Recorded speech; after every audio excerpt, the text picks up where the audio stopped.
Yesterday we took a walk through Hardwick, Vermont, which is a teeny tiny little town in Vermont. And I did a little clip on it, just a 5-minute clip. But it shows how the river is raging over there. And it's almost when you walk into Hardwick, um, and I kid you not, it's like walking into a different time zone. I mean, real it's like the main street itself is located high up. Like every street you go down from that street is you're going down a steep hill. So, but it has an adorable cafe, and I show you some of the buildings there. So check out that video. We didn't go live on it because I really wanted to get the have the video be clear. So I took the video and then uploaded it. Now I'm going to turn this down a little bit. I want to update you on these huskies here in Hyde Park. The town, the little tiny town is called Hyde Park, Vermont. So you can see the huskies, and they're all the same breed.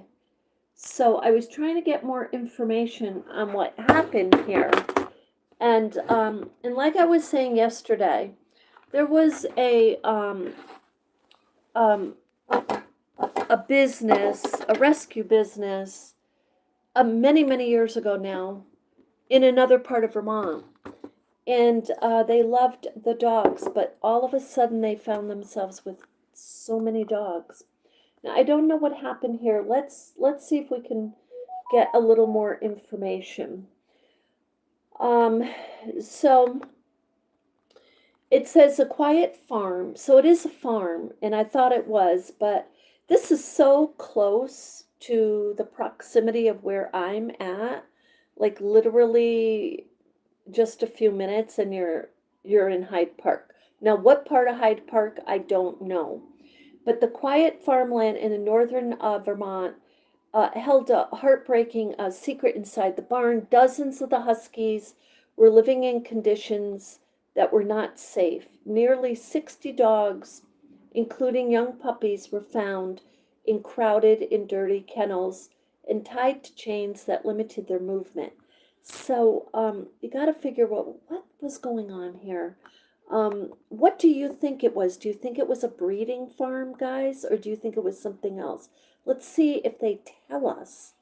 Because it's a good size article, but I didn't see any real info. But let's read it. The air inside the barn was thick with the smell of ammonia from waste buildup. And many of the dogs looked thin and exhausted, and some appeared to be dehydrated. When the rescuers finally stepped on, I'm sorry, yeah, when the rescuers finally stepped onto the property, it was clear that these animals had been waiting a long time.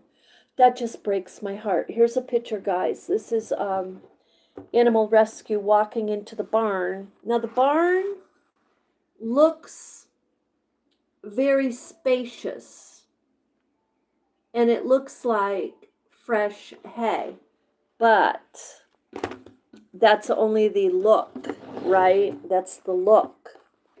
Because if you notice, those chains are not very long on the dogs, and they said it smells of ammonia. Now they're going to say it a few more times. Hold on.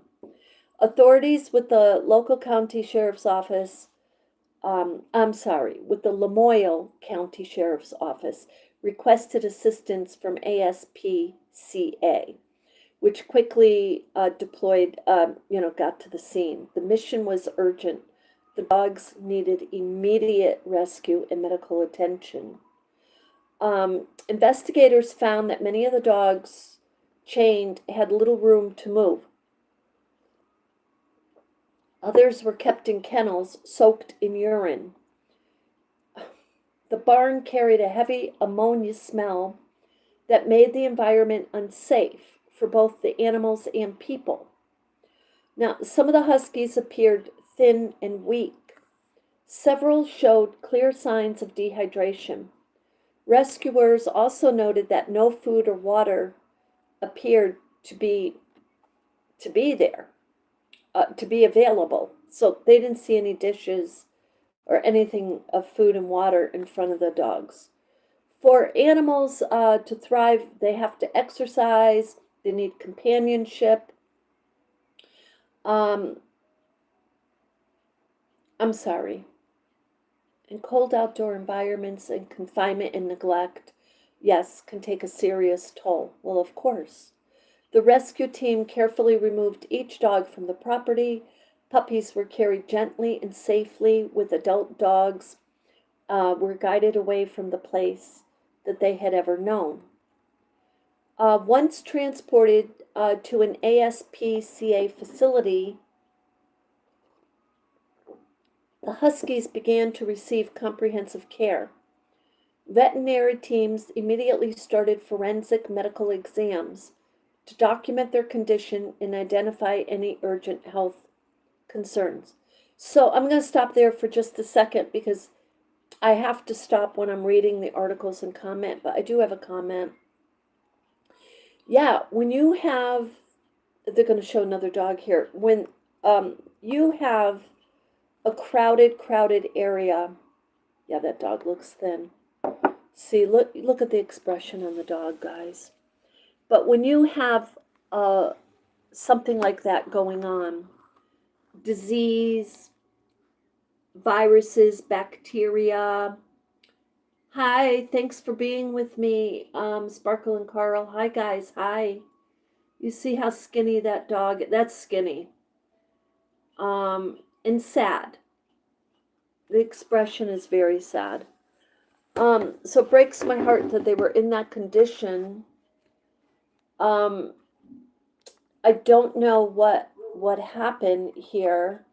You know, we got to be careful with judgment because maybe it started out in good faith, and then maybe the person who started it out, something happened, someone took over and didn't really know what and how to do whatever it is they were doing. I'm just saying, I'm not defending them, but I am saying we have to be careful with judgment because I think they're withholding the name of the people. Let's see here.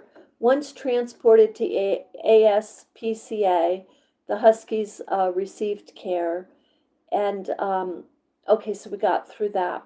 So many of the dogs began behavioral assessments to help the staff understand their emotional state after living through such hardship.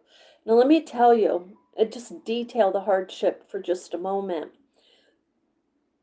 just a tiny little bit of it. Dogs are very, like, they need family. They need to be around people. They need to also be indoors. So if you have a dog that's out in a barn and the nighttime falls and they haven't had companionship all day, day after day after day, and they're lonely, it starts to really embed on their emotional being on them. It does. It affects them. So when you get, so for example, my little rescue, Sophia, who I had for 7.5 years, which was amazing because she was absolutely just about emaciated. She could fit in my hand. And then when we started feeding her, she was growing and grow. I'm not kidding you. And she was not a puppy. She just had stunted growth from not eating. But the thing of it is, she was left in a dark garage with no lights on. And for extended, who knows, maybe even days, I don't know.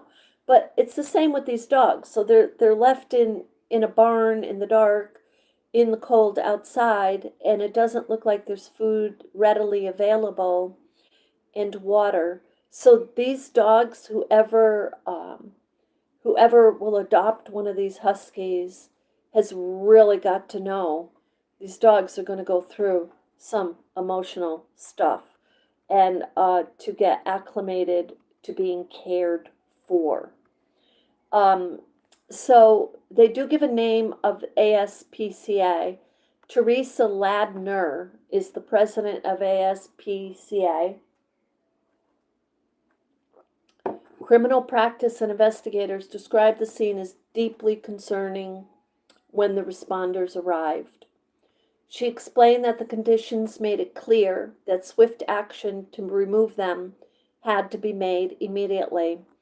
The ASPCA work alongside local authorities to ensure the dogs could be safely relocated. The organization often assists local enforcement agencies during complex animal cruelty investigations. It's complex, you know why? Because when you first look, they look healthy. They look like a pretty dog. You see what I'm saying? But you look closer, like they said, it smelled of ammonia. They weren't able to get away from their own waste. That's very serious stuff. They didn't have any food or water available, and they're in the dark, and they're alone, and they're chained. This is not good. The organization often assists law enforcement with these complex investigations. Their teams provide expert veterinary, forensic, animal behavior, and large-scale rescues. Lamoille County Sheriff Roger Marcoux also praised the coordinated response. He recognized the dedication of his deputies throughout the investigation and thanked them. Several organizations joined the effort, including, check this out, guys, Essex Veterinary Center, the Humane Society of Chittenden County, Northern County Animal League, Sequest Animal Hospital, Lamoille Valley Veterinary Services, Vermonters Against Animal Cruelty and Abandonment, and the Vermont Division of Animal Welfare and the Vermont Fish and Wildlife Department. Do you know why all of those agencies needed to jump in? There were 60 of these dogs. Just imagine for 1 minute if you have 2 or 3 dogs, guys. So there were 60. So each of these places probably took 4 or 5 dogs. A chance of recovery. So for many of the dogs, the rescue marks the beginning of a completely different life. Medical teams are now monitoring their health, providing treatment, talking to them. They have people around them. They're inside a lighted place and helping them recover physically and emotionally. Some of the huskies are still cautious around people. See, that's partly what happens. Others have already started showing gentle curiosity and moments of trust. Staff members say it is common for rescued animals to slowly reveal their true personalities once they begin to feel safe.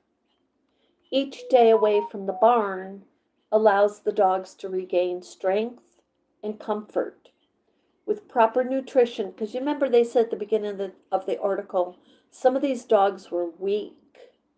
So that's super serious. That means they're not being fed, guys. With proper nutrition, medical attention, and patient care, they now have the opportunity to heal. Meanwhile, the investigation into the situation remains active. Authorities continue to review evidence collected during the rescue. Animal cruelty charges are expected as the case moves forward. For the huskies, the most important change has already happened.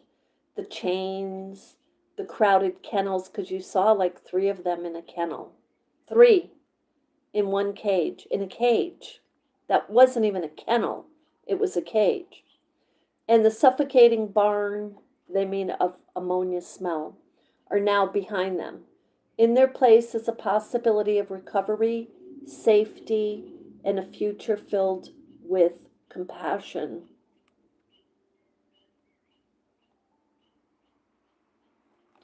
Here's another picture I just want to show you. So this is, look at their expressions, guys. The dogs tell it to you, just like people with expressions The dogs will tell you with their expression. Look, you see the upper corner one here, right there. There's a bunch of them in a kennel, and then down here, this one. Look how lonely and skinny, and okay. So this is the feeling I get. I don't know these people at all, even though they're very local to me. I just get the feeling that it started out as a small breeding business. And maybe the person who initially started it, um, something occurred, some change occurred, and it got out of hand. Because to me, it's someone who's not knowing what they're doing with these sweethearts. Anyway, I am glad to see that they are fully rescued and out, because we read the article, very brief, just a few sentences yesterday.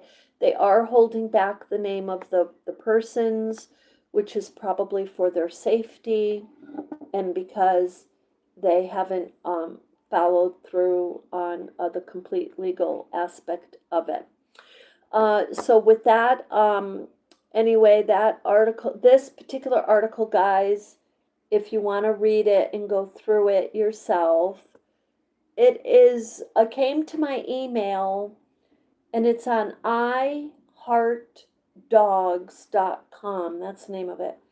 Um, and it's called Nearly 60 Huskies and Puppies Rescued from Horrific Conditions in Vermont. So anyway, guys, with that, I send you love and light. I hope you're having a beautiful day. Be safe. We have snow again. There's snow outside my window, guys. It's cold again. And yes, I'm wearing spring. This is my new spring thrift shop necklace I got for several dollars. This blouse I got for 50 cents. Check it out over on Echo Art with Carmela T, my other channel. I show you 9 pieces of clothing. Each of these pieces of clothing I got for 50 cents. Some of them are high end, and I got them at the rummage sale up in Hardwick, Vermont. If you don't know Hardwick, it seriously, it's like walking into another time zone. And we're going to go back up there. But on this channel, Vermont Sun and Shade, the last video I did, check it out, is on Hardwick, Vermont. But the river is so high and raging. So I show you the river on that video. So anyway, with that, I hope you have a beautiful day. If I get any other news or anything like that, I'll bring it to you. Love and light.